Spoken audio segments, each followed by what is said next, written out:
All right, it's time for another segment of Whiteboarding with Big T. Today's topic is going to be on why we mend when. So we're going to identify when to mend downstream versus when to mend upstream. So let's go to the whiteboard and illustrate what we're talking about. Okay, so let's take a look at why we mend when we mend. In this case, we've got a river that's flowing in this direction. And if we're positioned here and casting our indicator here, if we've got current that is fast here and very slow here, what's going to happen is when we make that cast, our line will be positioned there at the beginning of the drift. But as we go down river, it's going to create a belly in our line.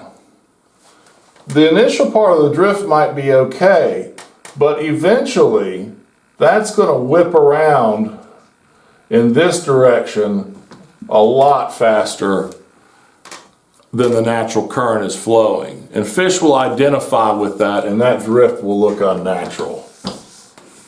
Now on the other hand, same river, same position, same cast, but this time we're casting into an area where we've got fast current and slow current in between us and that indicator.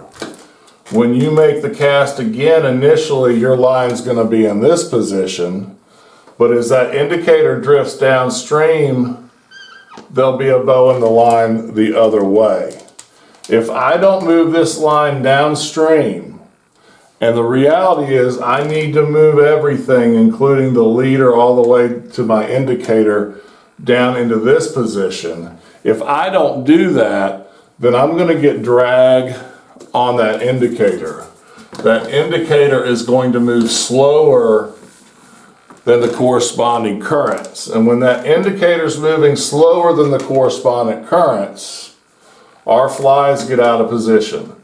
They get currents moving this way, they get downstream of the current. Ideally, we want them in this position.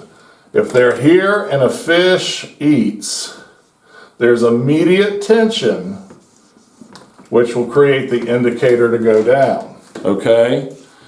However, if they get in front of and downriver or down current of the indicator and a fish comes and bites our flies, this indicator, as it travels downstream, is going to create a little bit of slack in that system. So there's no bite here. Our line is longer here than it is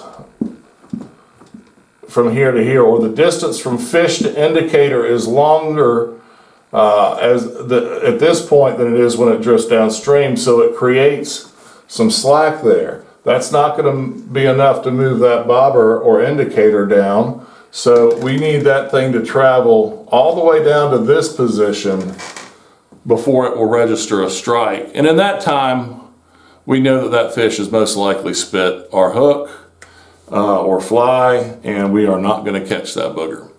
Hopefully this helps. For more tips, videos, please visit my website. Got fly tying materials and equipment as well.